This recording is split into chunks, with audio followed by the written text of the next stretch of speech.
Salute is a program for and about men and women who have served our country. Our program includes news about the laws that affect veterans, information on benefits and services, and news from veterans organizations. And now, our host, Bob Peters. Hello and welcome to Salute. I'm your host, Bob Peters, and with me is the gentleman, Mr. Dan Keele, who is a Tuskegee Airman. You live up in Claremont now, am I correct? That is correct. Well, welcome to the show, sir. Thank you very much. It's a pleasure having you here. Can you tell us a little about yourself? You told me off camera that you weren't born here, right? Yes, I was born in Mineola, New York, moved to Massachusetts when I was 1 year old, went to school in Massachusetts, graduated from high school in 1941. From there, I went to Northeastern University, where I was studying aeronautical engineering. I was drafted in the Armed Forces in August. The draft board told me to report at August, and I took the physical. As I said, took the physical. The man saw I was black. The first thing he said was Navy, and I told him I didn't want to go in the Navy because the water made me seasick. But he said he didn't care what the water did to me. No, he put me there anyhow. But I had a letter that showed him that I had taken an exam before I was drafted, saying I could go in the Air Force if I was drafted or volunteered. And that's where I intended to go. He read the letter, made a few notes, gave me a dirty look and told me to go on home. He'd notify me in a couple of days where I was going. A couple of weeks later, I was told I was scheduled to go into the Air Force, but before I could go to Tuskegee to train to become a pilot, I had to go to 2 months of basic training at Keesler Field, Mississippi. At the end of 2 months of basic training at Keesler, Mississippi, we were told we had to take another exam before we could go to Tuskegee. It was a two-part exam. The first part of the exam was called a psychological test. It was a multiple choice test, and it lasted 8 hours. The second part of the test wasn't bad at all. It was called a psychometric test. It only lasted 4 hours. 300 of us took it, and they only took 10%. That was seemed like the Air Force number. No, everything was 10% as far as blacks was concerned. I was fortunate to be one of the 10%.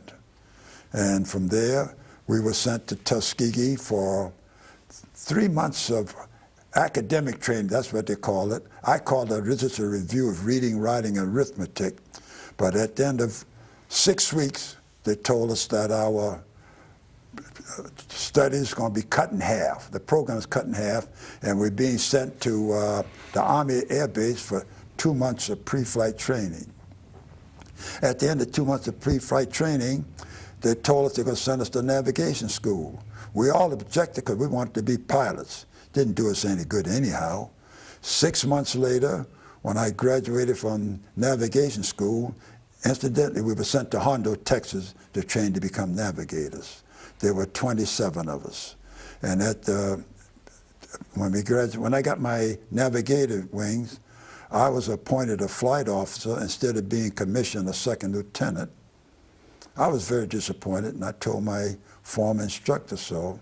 He told me not to worry. The planes the Negroes are flying in Gardner Field are medium bombers, and that the medium bombers required that the navigator be a bombardier. And all I had to do was maintain an 85 average, and I automatically became a second lieutenant. We arrived at Midland Army Air Base in the middle of September of '44. Unfortunately for us, we were the first black group of officers to set foot on Midland Army Air Base. As soon as we gotten off the train, an Army officer walked up to us and told us that he was Lieutenant Colonel Phelps, and that Lieutenant Colonel Phelps, was the deputy commander of Midland Army Air Base, and that Lieutenant Colonel Phelps, was born in Texas, he was raised in Texas, he expected to die in Texas. And if we Negroes didn't know our place while we were in his state of Texas, he spelled it out for us. 1, we could not eat in the officers' mess. 2, we could not go to the officers' club. 3, if we went to the base theater, we could not sit in the officers' section. And 4, if you go to town, you had to ride the back of the bus. I knew I was in trouble as soon as he said that. 12 o'clock sharp, we went to the cadet mess hall to get our noonday meal. Meals back in those days were called breakfast, dinner, and supper. 12:05, 10, 15, 20 minutes, no food. But we observed that every time a group of white cadets came in, they were promptly fed. After the last group had come in and been fed, the mess sergeant and his crew stopped bringing us officers what was left of the food. We were so angry, we told the mess sergeant and his crew to take the food they was bringing us and shove it. Walked over to the officers' mess hall and demanded that we be fed. The next morning after breakfast, Phelps and his crew came over demanding to know why we had disobeyed his order by not eating in the cadet mess hall. When we told him what had taken place, he told us that excuse was not good enough for him, and for disobeying his orders, he was going to have each and every one of us court-martialed. Wow. Well, what we did then, we wrote a letter to the Southwest Commanding General. A few days later, the general was on the base, and he told the commanding officers and all the, well, I got to go back further than that. We wrote the letter and sent it to the commanding general. We sent it airmail special delivery, because we knew if we sent it through channels, it would have never gotten to the general. A few days after we sent the letter, a group of white officers came over our quarters and told us that the general was on the base. And he had ordered every white officer to meet with him in the base theater to discuss our situation. And they would come back and give us a report what took place after the meeting. About an hour or so later, the same group came back and gave us a report what had taken place. After all the white officers had assembled in the theater, the general threw out the question, how should we Negroes be treated? And we were told the discussion became so heated, a fist fight broke out amongst some of the white officers in the base theater. And the only way the general was able to quell the melee was by having the national anthem played. After order was restored in the base theater, he told the officers that although we were Negroes, we were officers in the United States Army Air Force, and being officers in the United States Air Force, we would be treated with the same respect and dignity of any other officer off that base. As well it should be. Walked off the podium, followed by the base commander. As soon as the door had closed on the two, Phelps, before dismissing the officers, said he would get even those Negroes as the last thing he ever did.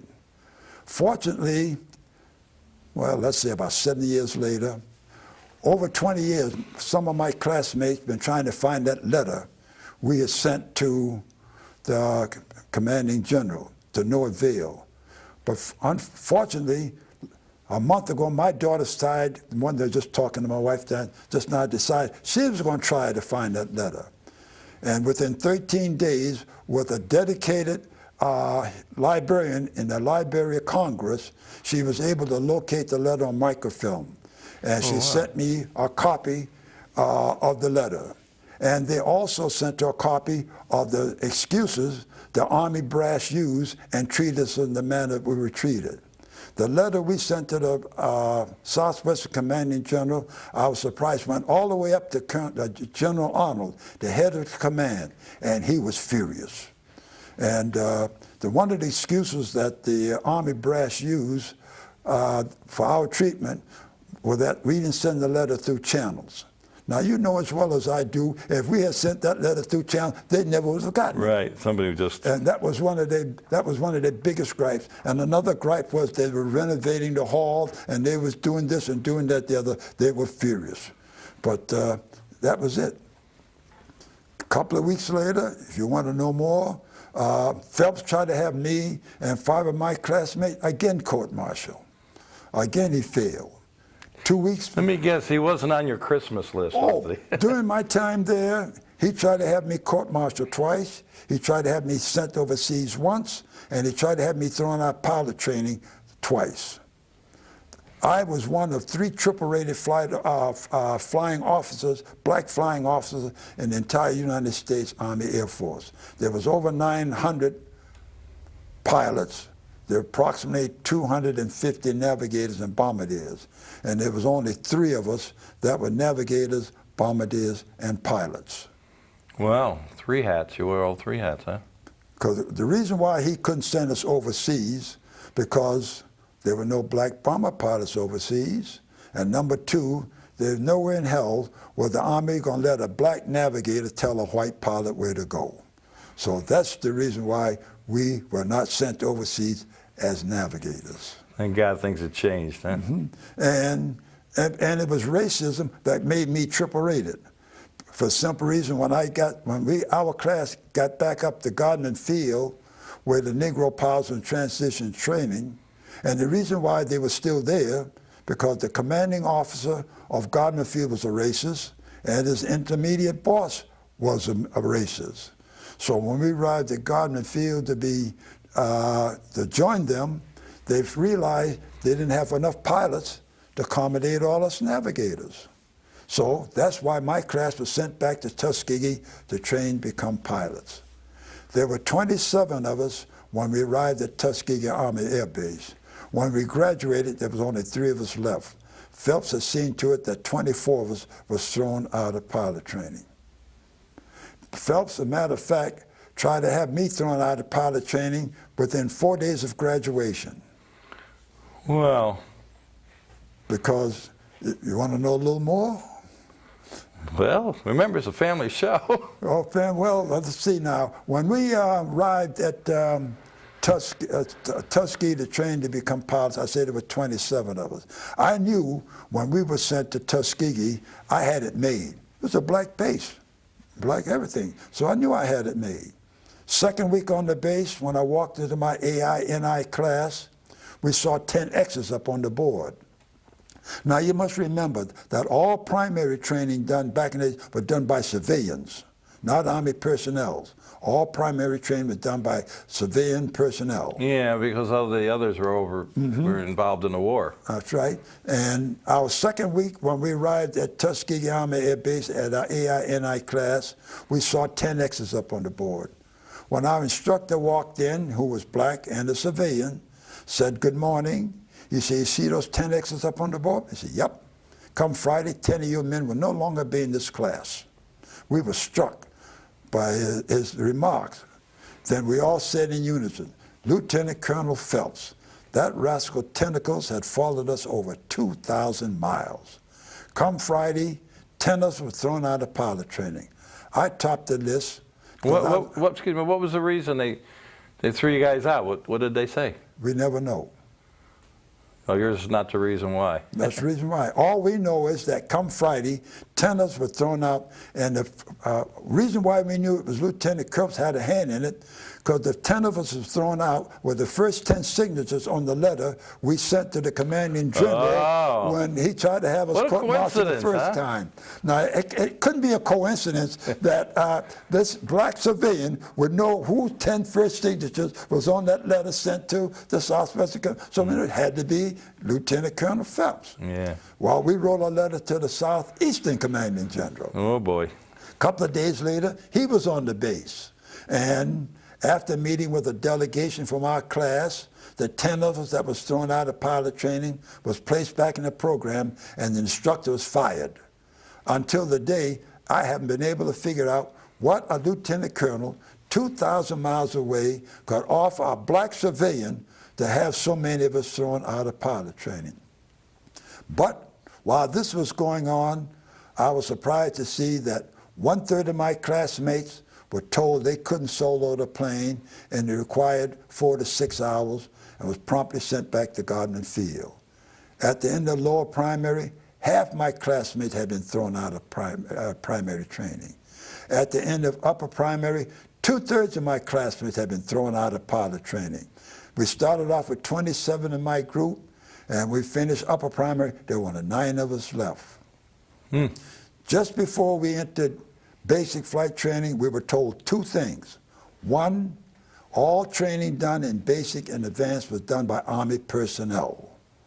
And a few of the instructors were not very friendly. As a matter of fact, we had one instructor who was proud of his record of never ever passing anyone from basic to advanced or advanced to graduation. So we knew whoever got him as an instructor wasn't going to make it. Yeah. And wherein each instructor was given 3 men to train in basic and 3 men to train in advanced, 6 men going through the classes were not going to make it, no matter what. The second thing we were told, that the planes that everyone had trained in before we became promoted to basic flight training were not going to be used anymore. The planes that we would have to learn how to fly in basic were the planes that everybody before us learned how to fly in advance. Now, to me, that was a godsend. For the simple reason, the Army brass at that time made a black returned 99th captain and instructor. And I and 2 of my classmates were his first pupil. You guessed it, at the end of basic flight training, we were the only 3 left in my group. The other 6, we figured Phelps had a hand in getting rid of the other 6. Just before we entered advanced flight training, we were told the flight game had changed one more time. The planes that twin-engine students had learned how to fly in advanced flight training, the AT-10s, were no longer going to be used. The planes that the multi-engine students would have to learn how to fly would be the B-25 bombers. Fighter pilots would be trained to fly the P-40 fighter planes. Now, when we went down on the flight line, we saw several B-25s lined up, ready for the twin-engine student to fly. But there were no P-40s for single-engine students to fly. That meant that single-engine students would have the same instructors in advance they had in basic. But the twin-engine instructors that taught the students how to fly the AT-10 did not qualify to teach them how to fly the B-25. That meant outside instructors had to be brought in. Just before we entered advanced flight training, my instructor told Lindsay and Will, my 2 remaining classmates in my group, that they were going to be trained to be bomber pilots. I was going to be trained to be a fighter pilot. As soon as my instructor told me I was going to be trained to be a fighter pilot, I knew my chances of getting my wings ran anywhere between slim to none, with Phelps on my back. And I told my instructor so. And my instructor told me he didn't make the assignments, he just carried them out. And I told him that may be true, but I would appreciate it very much if he would have me transferred from fighter to bomber. And I gave him my reason for wanting to do so. And a couple hours later, he came back and told me my wish had been granted. And to make sure there was no hanky-panky going on in advanced flight training, all 3 of us would have the same instructor. And thankful for us, he made sure that we got an instructor that wasn't prejudiced. He was very tough, but he was fair. 2.5 weeks before I graduated, all I had to do to earn my pilot wings was to pass my cross-country instrument flight check and pass my AINI test. The day before I was to take my cross-country instrument flight check, I developed a wicked cold. My throat was so raw I couldn't hardly swallow. A couple of my former classmates who were still on the base, because at that time, I don't know whether you heard of the Freeman Mutiny or not, there was a mutiny going on at Freeman Field in Indiana over the same reasons why we had it at San Antonio. And they weren't sent up there because they didn't want to fuel the mutiny. And one of them suggested to me the best way to get rid of my sore throat was to take a good shot of Alabama moonshine. I took a good shot of Alabama moonshine and spent the next 7 days in the hospital. At the end of 7 days, I was able to talk my way out of the hospital, and I went up to my instructor and told him that I was ready to take my instrument flight check. And he told me, sorry, all flight checks for my class had been completed, and I would have to wait till the next class came along, take my flight check. I told him I didn't want to wait till the next class came along. I wanted to take it now, and I gave him my reasons for wanting to do so. Friday afternoon, my instructor came up to me and said, Dan, you know Saturdays and Sundays are my day off. I said, yes, sir, I know that. I tell you what, he said, the football team here at the base is going to play the Marines down at Camp Lejeune this coming Sunday. Now, he said, if you will fly the team equipment down to Camp Lejeune tomorrow morning, I will fly down with you as your co-pilot.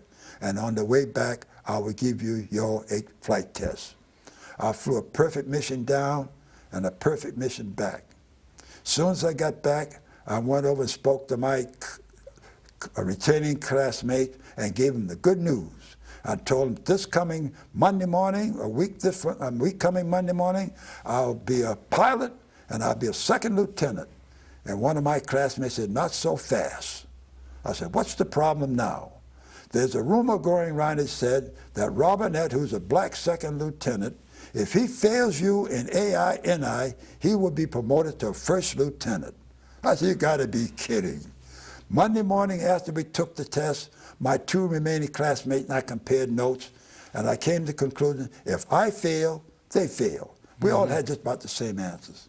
Tuesday when we went in to get our test scores, they got their marks first, and their test was marked somewhere between 96 and 100. I knew I defeated Phelps one more time. After all the papers was passed out, I looked up at my instructor, where was my test paper? He said somehow or other he managed to lose it. And by losing it, I would have to take a makeup test. And if I passed the makeup test, the highest mark I could get would be a 70. Now, I will not repeat to you what I think I said to Robinette. Went in Wednesday, took the makeup test. I was so mad, I didn't care what I put down on that test paper.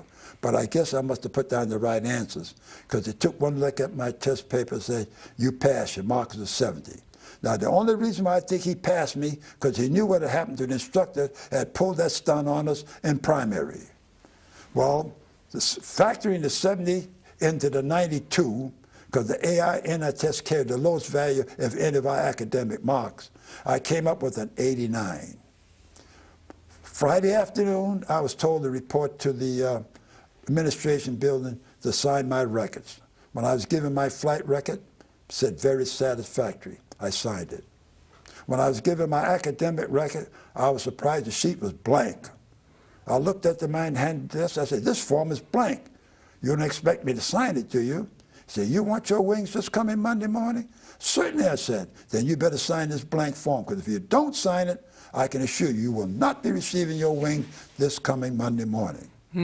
I signed a blank form, and Monday morning, when it came around, I became the first triple-rated flight officer in the entire United States Army Air Force. A couple of weeks later, Robinette was given his first lieutenant bars. Two things I learned while I was in the armed service back then. One, not all white people are racist, and two, not all black people got one's best interests at heart. Well, any questions? Well, I hate to say it, we got 6 minutes left. I do have a couple of questions. One, I asked you about the Red Tail, because that's the big movie that's coming out. Well, the Red Tails, and you know, what is the significance? Well, the Red Tails was an identification mark, identification purposes. All different squadrons had different marks or symbols on their tails. And the reason for that was to make sure if I'm in the red tail and I see a yellow tail, I knew that was part of our organization. And if I saw a black tail, and if they didn't have those marks on it, I was told to shoot you down. So you had to have some kind of identification, and we all knew what the identifications were. So that way, we didn't accidentally shoot each other, fight each other. How many guys would you say, how many men went through to become Tuskegee Airmen? How many were there? You got any idea? And well, I know you guys get together still, right? Well, we have a get together once a year, usually in August. The total number of pilots were 900 plus, about 950, 975. I think looking it up, I think it was 250 Navigator bombardiers, and I think maybe a 50, 60 bombardiers. Matter of fact, at the get-together at Daytona this past couple of days ago, a gentleman walked up to me and gave me his card, and it said he was a retired medical doctor. And during World War II, he was a bombardier on the B-17 Flying Fortress. And he said the Red Tails were his escorts. It says a little thing not known, that one day they got a directive that the Red Tails were no longer going to be their escorts. And they say on their base, they almost had a riot and a mutiny. And it took several phone calls between their base commander and higher ups before they resolved it, that the Tuskegee Airmen would continue being their fighter protection. And they said each mission they went on, every one of their bombers came back. Yeah, I know of it. I was surprised that said very few people know that they almost had a riot and a mutiny when they told that they weren't going to be protected by the Tuskegee Airmen. And did you say you were a bombardier? Did you use the Norton? Yes, I trained in Norton bomb. Did you know the Norton was made in Connecticut? No, Yeah. I don't. Well, Yeah. no. They got one. I saw one in a museum. Oh, no, that's right. There, yeah. And our orders was that we were shot down. The first thing we were supposed to do, take out 45 and shoot the bomb site so that the enemy wouldn't be able to get... Yeah, it was top secret at that time. Top secret at the time. That's right. So, you know, we're running out of time, and I want, you know, I tell you, I'm fascinated. I could listen for another hour. We only have a half-hour show. So, you stayed with the bombers. That's right. And then when did you leave the service? I left the service in 1946. And the main reason why I didn't stay in, because I figured that maybe one day Phelps might be able to get even with me. And I didn't want to take any chance that I would do something that maybe would give him a real reason for having me court-martialed. So when the opportunity presented itself, matter of fact, I was practically one of the first ones out. Because when the opportunity presented itself, I got out because of Phelps. A lot of my classmates, quite a few stayed in, and practically all of them retired lieutenant colonels, Great. generals, whatnot. Yeah. My class that went through Hondo Air Army for training to be navigators had one of the highest academic and flight records of any class that went through. I didn't know that until I read a book on the history of Hondo. 65 years later. Yeah. That's when I was told that. Yeah, we were pretty smart, but we were lucky to, we all weren't lucky, but I mean, 3 of us were lucky that we made it all the way, and we were lucky that we got through bombardiering training. Well, I like to think you earned it. You know what I mean? It may be you may think luck, but I think you earned it, and you earned everything you got. And I have a lot of respect for you and the rest of the Tuskegee Airmen. And I'm glad you came on the show, you know, to kind of enlighten us a little bit. But when you got out, what did you do? Did you in a career somewhere? Well, I went back to electrical engineering, and I stayed in the electrical field. One thing I like to tell you, did you see the Red Tails? I saw one. I didn't see this latest one, but I remember back a while, a few years back. You saw the first, but this Yeah. last one, all it tells you is what took place after we became pilots and after we were allowed into combat. It showed what we could do and what we accomplished and what we did. The first one you saw gave you a little background as to what we went through before. The struggle you had to go through to get it. That's right, before we To be accepted. Because as I said before, after the war, I gave up aeronautical engineering because I didn't see any future in it. Because the first thing I did when I got out of the service, I got my commercial pilot license. Although I knew it wouldn't do me any good, but it was just good to have it. And that was it. And I went to the field of electrical engineering, and I became an electrical contractor, and that's what I did until I retired in 1998. Well, Dan, I thank you for what you've done for our country. I hate to tell you this, but I am out of time. That's all right. You know, and it was a pleasure meeting you. All right. So to all our veterans out there, active military and their families, we salute you for what you do. Till next time.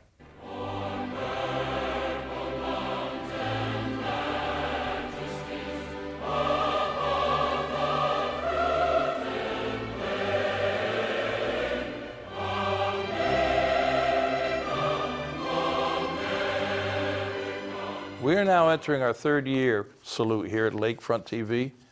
We've had many great guests and veterans organizations share their stories with us. We'd like to hear from you too. If you're a veteran or a veterans organization, Lake Sumter counties, please give us a call. Lakefront TV can be seen all over Lake County and the villages and worldwide at lakefronttv.com.